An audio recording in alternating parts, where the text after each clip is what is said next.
भगवान विष्णु ने गरुड़ पुराण में अकाल मृत्यु के बारे में बताया है। जो व्यक्ति अकाल मृत्यु मरता है उसकी आत्मा को कभी शांति नहीं मिलती। यमलोक में भी उसे प्रताड़ना सहनी पड़ती है। आइए जानते हैं अकाल मृत्यु क्या होती है। जो लोग समय से पहले ही मर जाते हैं इसे अकाल मृत्यु कहा जाता है। जो लोग फांसी लगाकर या जहर खा के आत्महत्या कर लेते हैं या फिर जिनकी मृत्यु बीमारी के चलते या फिर एक्सीडेंट में मृत्यु हो जाती है इसे अकाल मृत्यु कहा जाता है।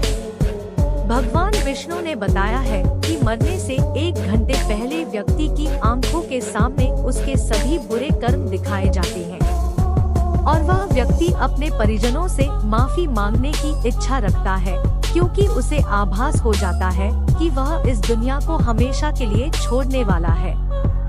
गरुड़ पुराण में भगवान विष्णु अपने वाहन गरुड़ देव से कहते हैं, अकाल मृत्यु से मरने वाले व्यक्ति की आत्मा को पहले यमदूत यमलोक में लेकर आते हैं। फिर उस व्यक्ति के अच्छे और बुरे कर्म उसे दिखाए जाते हैं, जो भी कर्म उसने अपने जीवन में किए होंगे। फिर 13 दिन के लिए आत्मा को उसके परिवार के पास भेज दिया जाता है। आत्मा अपने परिजनों से बहुत कुछ बोलने का प्रयास करती है, लेकिन आत्मा की वो आवाज इतनी धीमी होती है कि इंसान उसे सुन नहीं पाते। इसीलिए उस व्यक्ति की आत्मा 13वीं से पहले अपने परिजनों के सपने में आती है। कभी कभार दिख भी जाती है, पर सिर्फ कुछ क्षण के लिए। 13वीं के बाद जब क्रियाक्रम की सारी विधियां पूरी हो जाती है तब आत्मा को यमलोक में दंड मिलता है। भगवान विष्णु कहते हैं कि जो व्यक्ति इस पृथ्वी लोक में अच्छे कर्म करते हैं उन्हें स्वर्ग लोक में स्थान मिलता है, और जो बुरे कर्म करता है उसे नर्क लोक में स्थान मिलता है। साथ ही नर्क लोक की यातनाएं भी सहनी पड़ती है। भारतीय वेदों और पुराणों में पाप और पुण्य का जिक्र किया गया है ताकि मनुष्य अच्छे कर्म कर सके और सत्मार्ग पर चल सके। सिर्फ भारतीय वेदों में ही नहीं बल्कि कुरान में भी इस बात पर जोर दिया गया है, जिसे ईमान कहा जाता है। ईमान वाले मुसलमान अल्लाह के बताए गए मार्ग पर चलते हैं, वो हिंसा और बुरे कर्मों से दूर रहते हैं। कुरान में भी जन्नत और जहन्नुम का जिक्र किया गया है।